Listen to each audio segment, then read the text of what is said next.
19h45 à la télévision Labari, messieurs, dames, bonsoir et bienvenue à cette nouvelle session d'information du dimanche 8 novembre 2020. Ce dimanche, nous accueillons comme invité du journal M. Hamadi Youssouf. M. Hamadi Youssouf, bonsoir. Bonsoir, monsieur. Et soyez le bienvenu. Merci. Je rappelle que vous êtes le président du ABDCN, une structure qui œuvre dans la défense des droits de consommateurs. Avec vous, il sera donc question de ce bras de fer qui oppose l'ARCE. L'ARCE, c'est l'autorité de régulation du secteur de l'énergie et les revendeurs du gaz qui ont décidé d'arrêter toute activité depuis le 1er novembre, date butoir pour le respect des prix fixés par le ministère du Commerce. Actualité politique, après plusieurs chefs-lieux de région en visite de proximité, c'est au tour de Niamey hier après-midi d'organiser un meeting à l'intention de Hama Amadou, autorité morale du Modern Fa Lumana. Ils étaient nombreux, militants et militantes du Modern Fa Africa, à faire le déplacement au stade général Seni Kounché. Le point avec Arieta Salah et Halidou Bourema.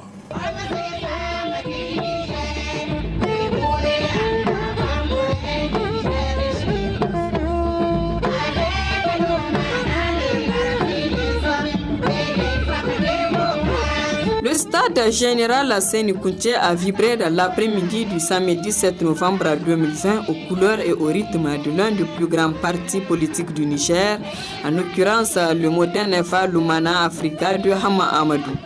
En effet, ce grand leader politique en tournée de proximité depuis quelques semaines était ce samedi à la rencontre de ses militantes, militants, sympathisantes et sympathisants du Modern Fa Lumana Africa de la région de Niamey. À son entrée au stade général Seni Kounché, l'ambiance a atteint son paroxysme dans un stade plein à craquer où chacun voulait voir de très près son leader Hama Amadou.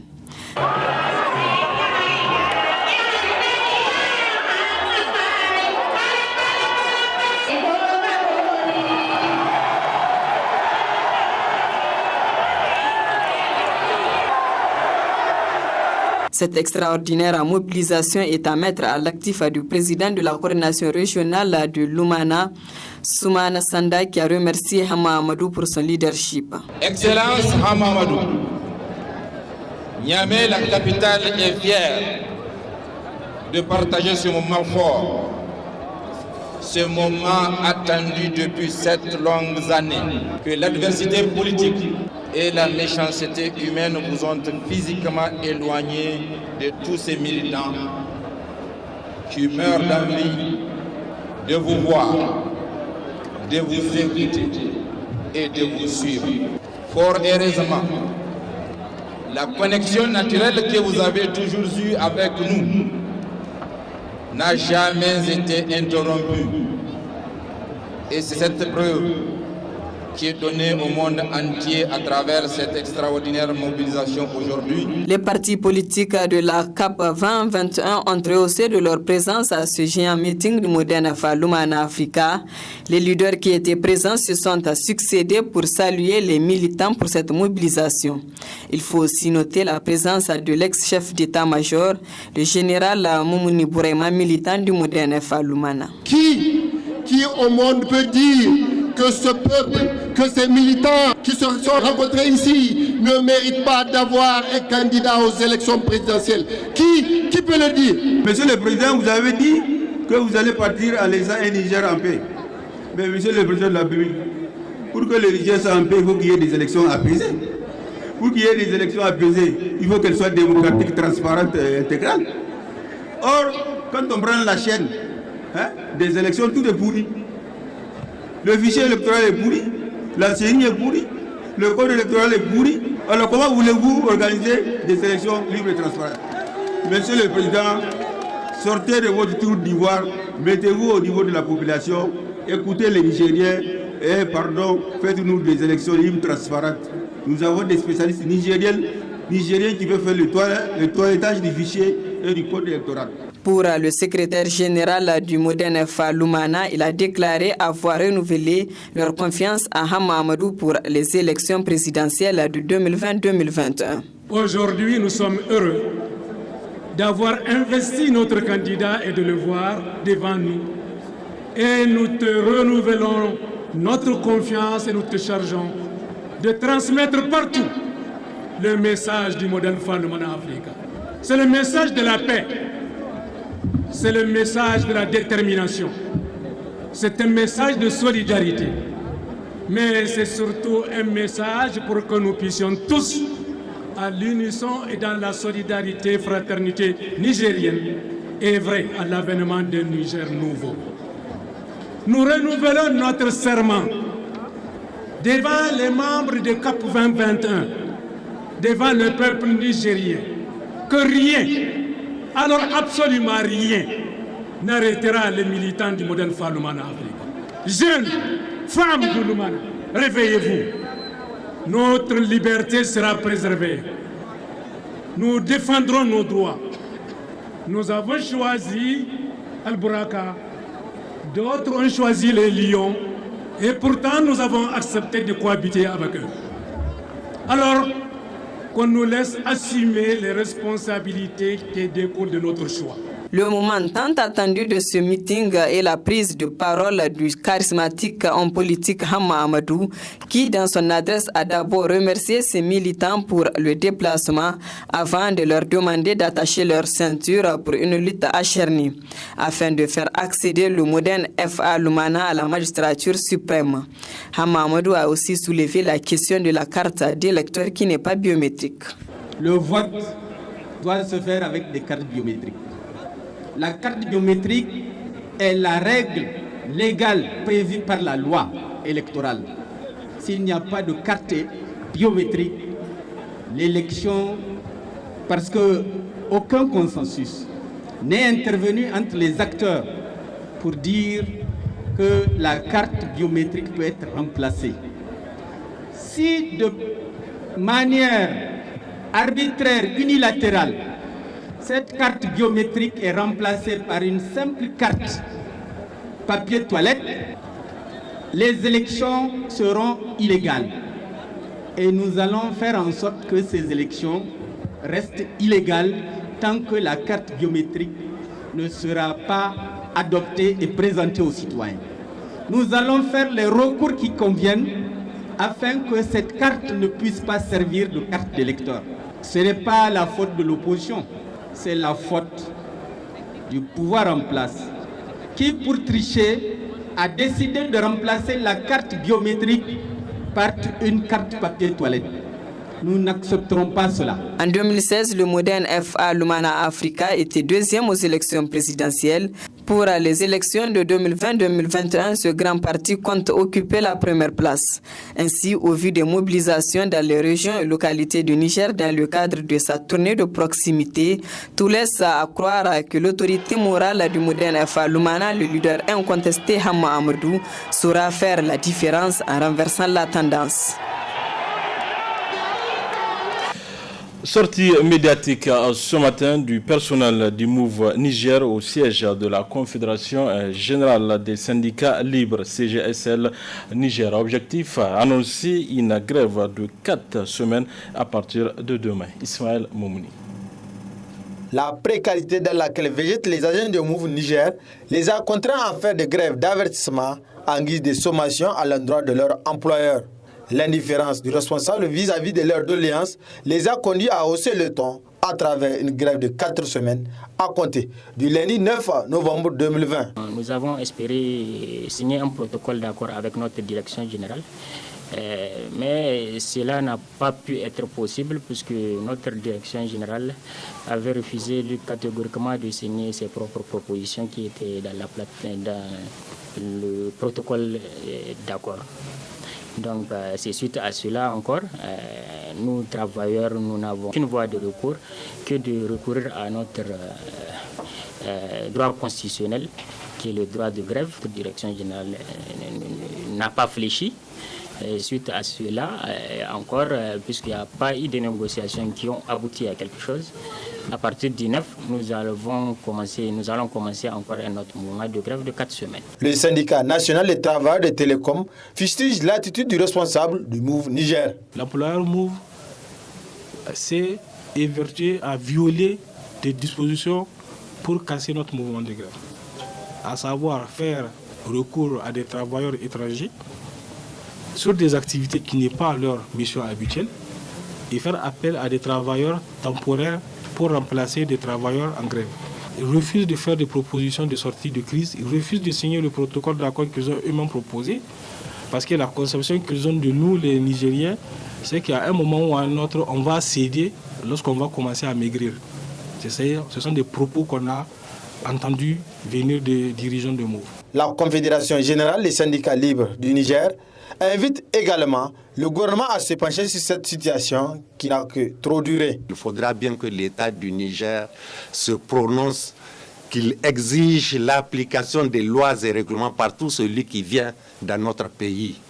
Celui qui vient surtout dans notre pays se faire riche par le petit peuple. Parce que la richesse de toutes ces compagnies internationales, c'est bien le petit peuple qui les enrichit. À partir de cet instant-là, nos lois et règlements doivent être respectés et c'est la responsabilité du gouvernement. Et nous l'appelons à les faire respecter avec la plus grande rigueur. Les agents de la compagnie de téléphonie mobile MOVE Niger se disent toujours ouverts au dialogue et invitent leurs responsables au respect strict du protocole d'accord, faute de quoi ils vont encore renouer avec le mouvement après expiration de chaque mot d'ordre. Je l'annonçais en début de ce journal, nous accueillons sur ce plateau M. Amadi Youssoufa. M. Amadi Youssoufa, rebonsoir. Bonsoir, M. Nasser. Alors avec vous, je le disais, il sera question de ce bras de fer entre l'ARCE c'est l'autorité de régulation du secteur de l'énergie et les revendeurs du gaz qui ont décidé depuis le 1er novembre d'arrêter toute activité. Alors, quelle est la position de vous autres défenseurs des consommateurs? Merci M. Nasser de nous avoir une fois de plus invités et parler de ce problème en particulier. Je crois qu'il y a d'autres problèmes en général. Bon, en ce qui concerne le problème du gaz, vous savez, depuis quelques années, donc à partir du moment où on a eu notre propre gaz, il y a toujours eu des problèmes en réalité. Parce que avant, le gaz était soutenu par un fonds. Maintenant, ce n'est plus le cas. Et effectivement, depuis qu'on a commencé à exploiter le pétrole, je crois en 2013, il y a eu des soubresauts ainsi par-ci par-là. Mais cette fois-ci, l'ARCE s'est mis dans la danse. Et vous savez, c'est le ministère du Commerce qui arrête le prix du gaz chaque mois. Donc chaque mois, le ministère du Commerce est obligé de faire apparaître un arrêté configurant les prix du gaz. Du gaz non seulement, et puis du gasoil et de l'essence. L'ARCE a pris cette décision parce qu'elle a cru comprendre que les consommateurs étaient grugés. En effet, vous savez, depuis quelque temps, nous avons lutté pour que ce problème de gaz-là soit définitif. Depuis que le gouvernement, l'État en général, avait dit qu'il faut remplacer le feu de bois par le gaz, puisque nous en disposons. Les gens ont commencé à prendre goût et les gens, de l'autre côté, les promoteurs ont commencé aussi à se multiplier. Présentement, je ne vous le cache pas, il y a à peu près une cinquantaine de promoteurs qui sont sur le marché. Cela veut dire que c'est un produit qui rapporte de l'argent à ceux qui le vendent. En ce qui concerne les revendeurs eux-mêmes, il y a un arrêté qui dit, dont j'ai la structure aujourd'hui, qui dit que le prix du gaz est arrêté à 3 750 francs sur tout le territoire de la République du Niger. Malheureusement, on a constaté des écarts un peu par-ci par-là. Sur le prix de cession, c'est-à-dire le prix de cession que la SORAS doit vendre à la SONIDEP, parce que eux, ils n'ont pas la capacité d'aller prendre la SORAS. C'est la SONIDEP qui leur vend le gaz, après avoir acheté le gaz à la SONIDEP. Et le gaz est cédé à la SONIDEP à 1500 francs, les 12,5 kg. Les 100 francs, donc, il y a les 100 francs qui seront ajoutés pour céder le gaz aux promoteurs, c'est-à-dire Sonihi, Gani Gaz, Niger Gaz, Ténéré, ainsi de suite. Maintenant, après, il y a le prix du transport qui se greffe.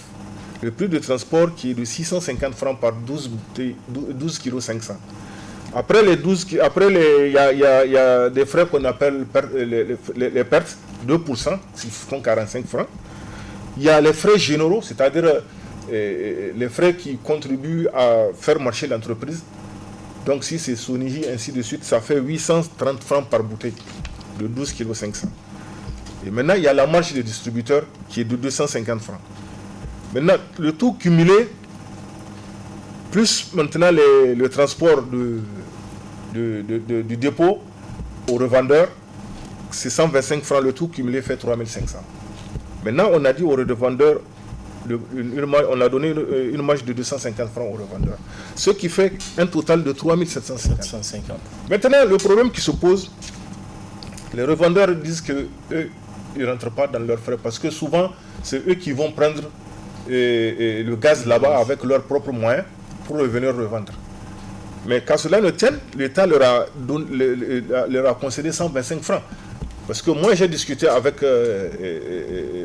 quelques promoteurs. Ils m'ont dit que chaque fois qu'eux, ils vont prendre le gaz là-bas, ils leur remboursent les 125 francs.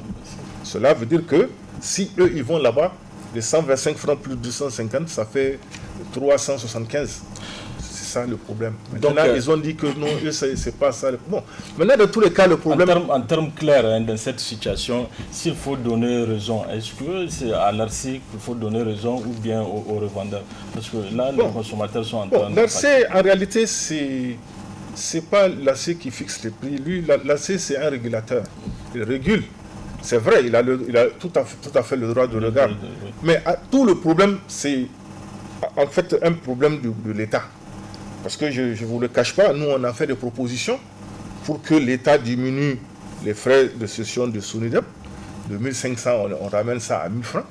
Parce que vous savez que le gaz est un sous-produit de carburant. Donc c'est à partir du carburant qu'on retire le gaz. Sinon on le brûle même. Donc pourquoi est-ce que l'État ne peut pas mettre la main à la poche pour dire que, bon, écoutez, cette fois-ci, je vais vraiment me mettre et aider la population. On va vendre ça à 1000 francs aux cessionnaires, comme ça les autres vont avoir leur part là-dedans. Pour être revendu chez les revendeurs Peut-être toujours à 3750.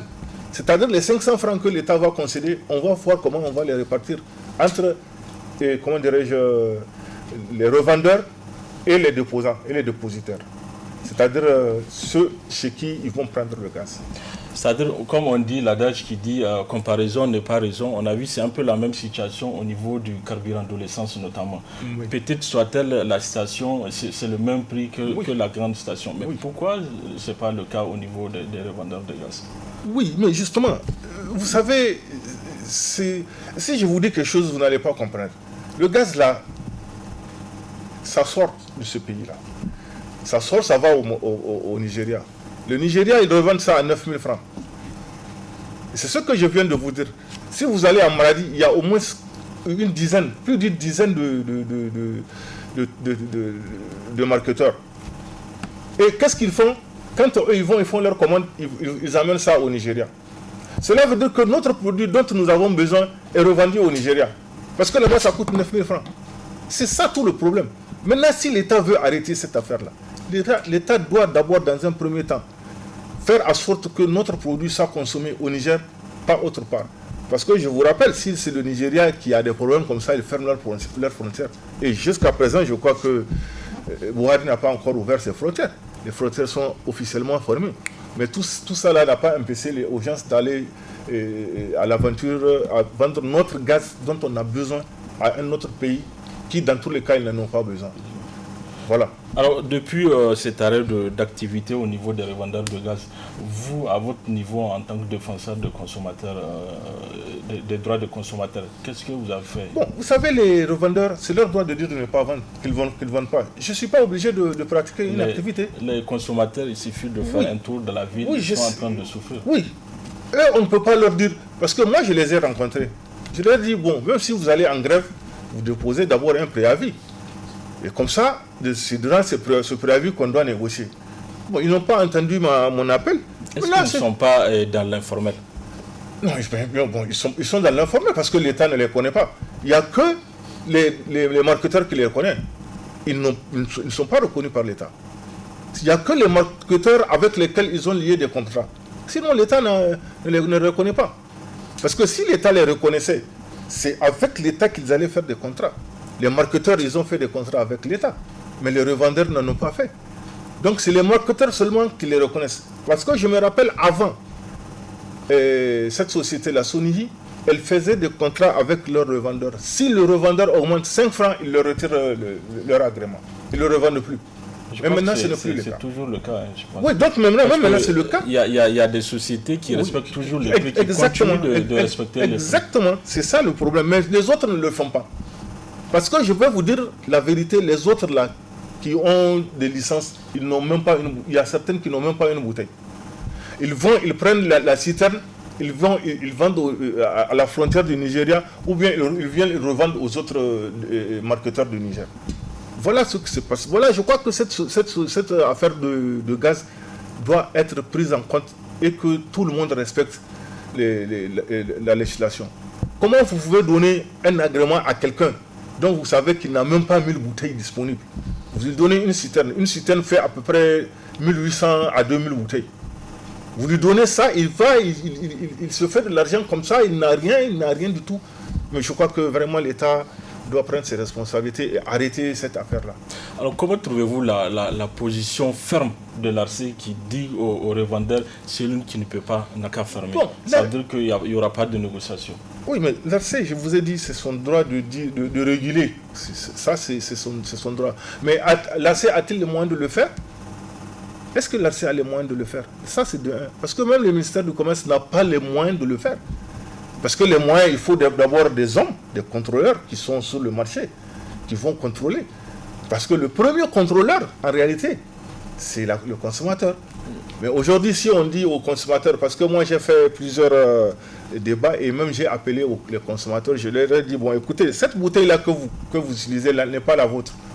Si vous allez dans un point de vente où on vous dit qu'on ne vous vend pas le gaz au prix officiel, mais remettez la bouteille, on va vous donner votre argent, comme ça vous allez vous diriger vers une autre compagnie où on va vous vendre le produit au prix normal.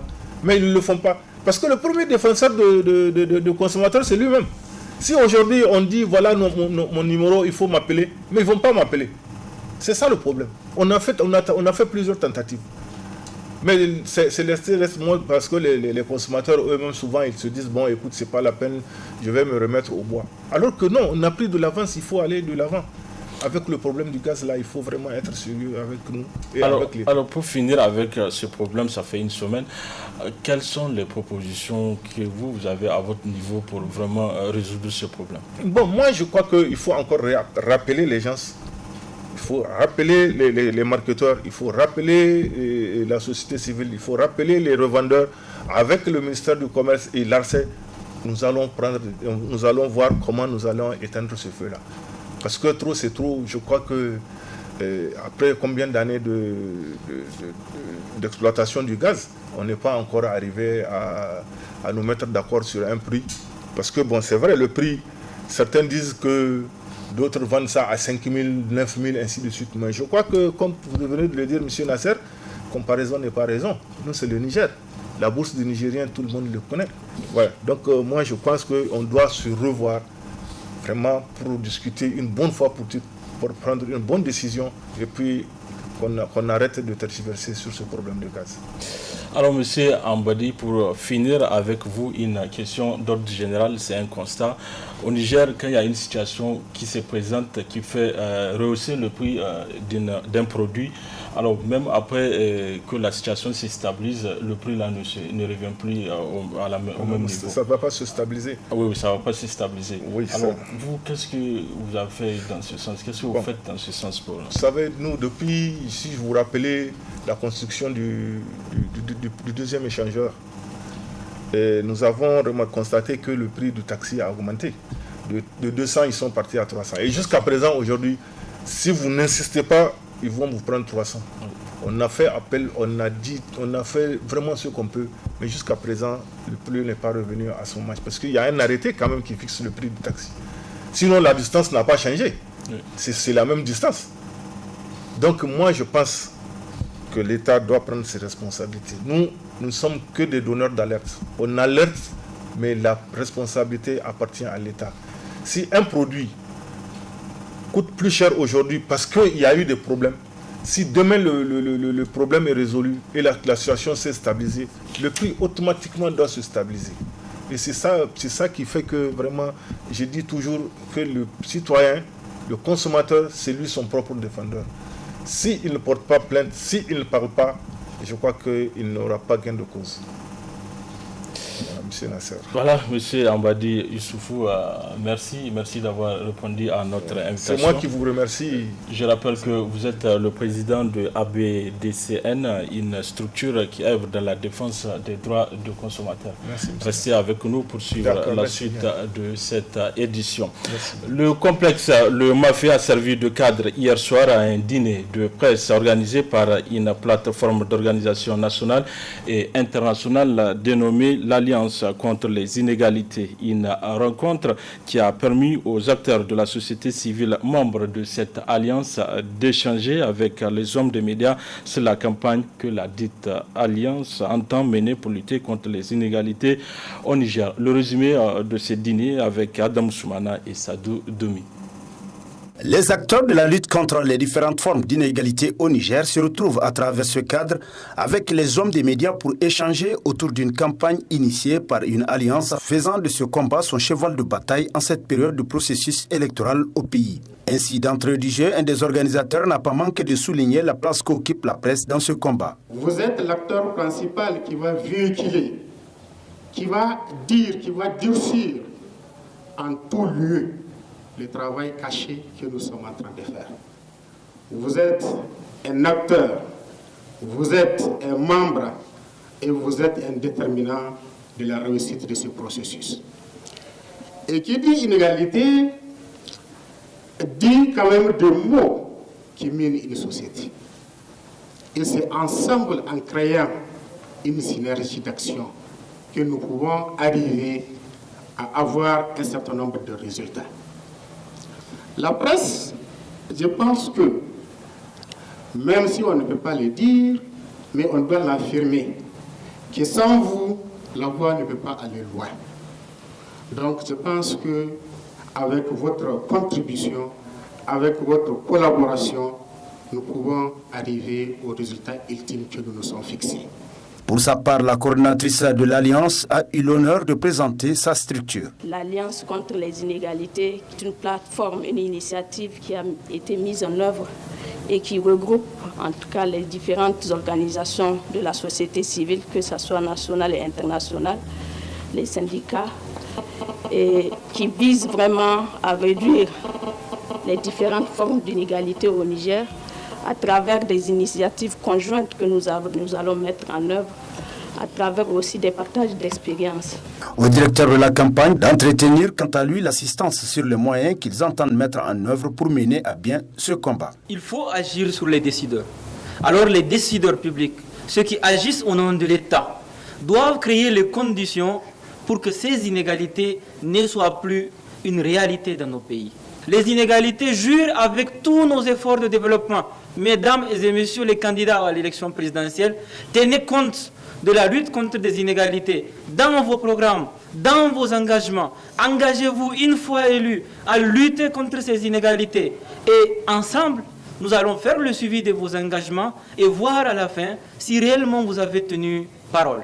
Et voilà pourquoi donc les candidats doivent s'engager par le biais de la signature d'un manifeste.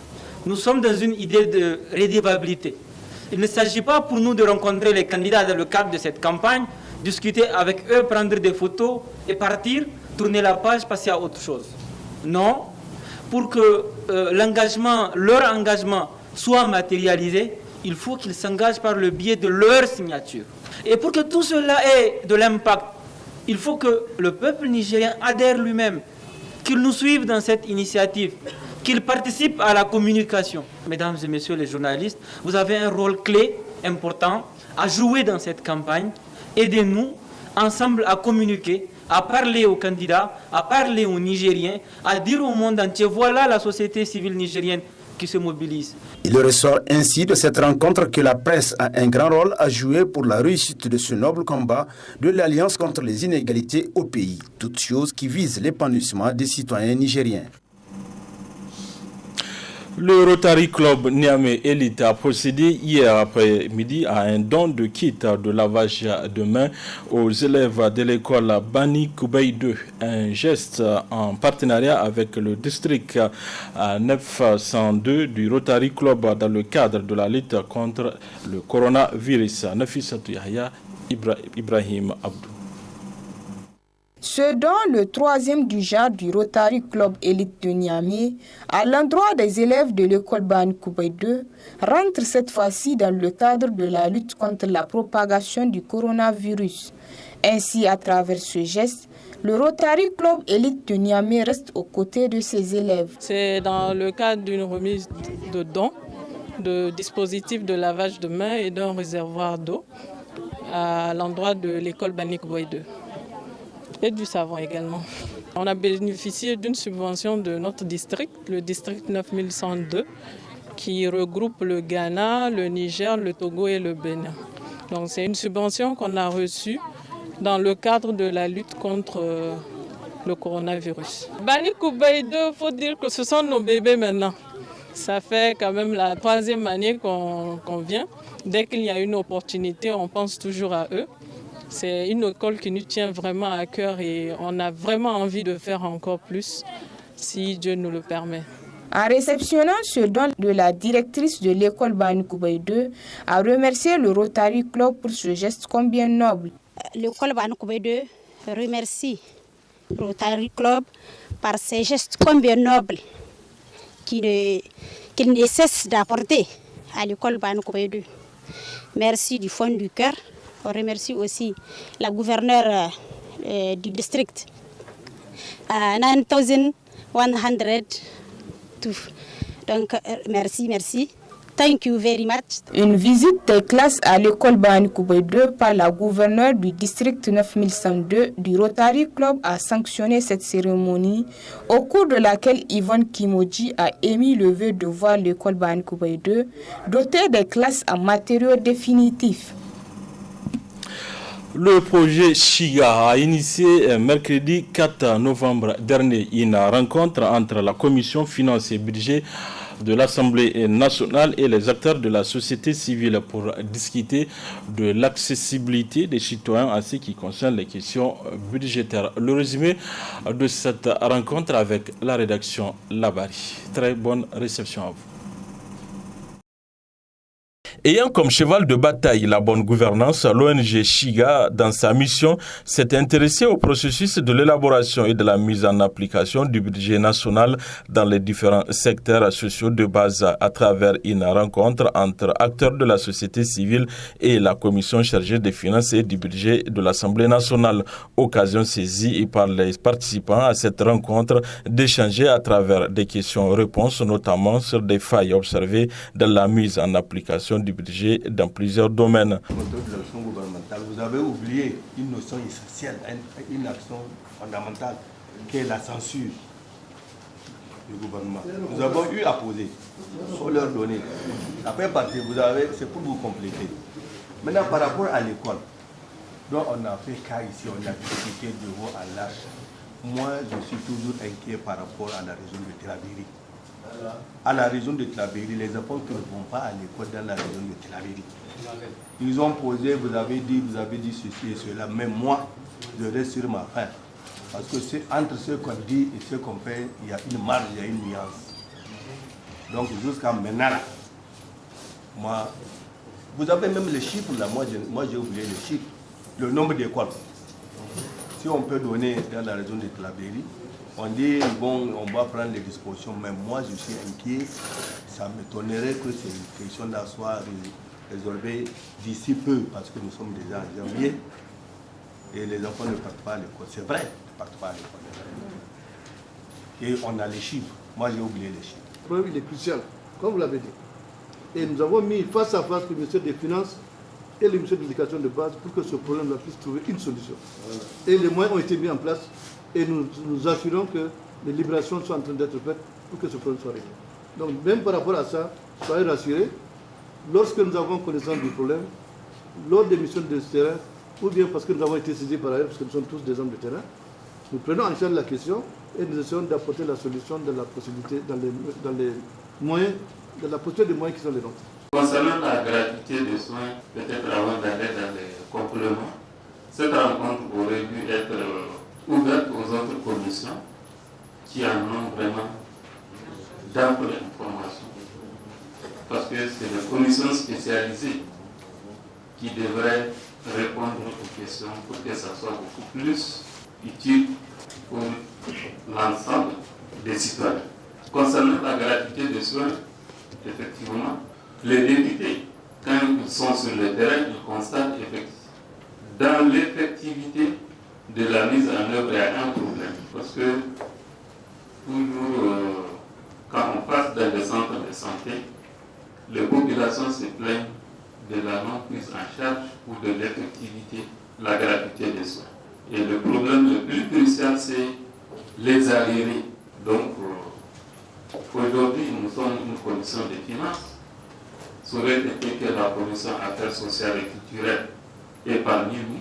Elles allaient donner, ou du moins elles allaient donner vraiment plus d'informations concernant les arriérés et les difficultés que rencontrent les centres de santé. Une démarche appréciée à sa juste valeur par le président de la commission chargée des finances et des budgets à l'Assemblée nationale qui n'a pas manqué de rappeler leur disponibilité de répondre à toutes les inquiétudes des citoyens. Autant on vient nous informer en tant que parlementaires, autant la société civile ou tout autre citoyen, de par la loi, peut être informé des orientations choisies par le gouvernement pour bâtir le budget. Et du reste, on n'a jamais fait mystère de ça. Les débats sont toujours publics et des fois transmis en direct lors des discussions budgétaires. Donc, en venant nous voir aujourd'hui pour qu'il y ait des échanges sur le débat d'orientation budgétaire ou sur la gouvernance des finances publiques, vous êtes en train de défoncer une porte ouverte. Déjà, au Niger, les lois le permettent. À l'Assemblée, nous n'avons jamais fermé nos portes lors des débats. Ils sont publics de par même la Constitution. Ils sont publics de par même les dispositions du règlement intérieur de l'Assemblée. L'information, celui qui la veut, il vient la chercher. Ainsi, faut-il le rappeler, cette rencontre initiée par l'ONG Chiga entre acteurs de la société civile et parlementaires de la Commission Finances et Budget de l'Assemblée nationale permettra aux citoyens, par le biais de ces différentes structures, d'avoir une vision claire et un œil regardant sur l'élaboration et la mise en application du budget national au prorata des besoins des différents domaines sociaux de base.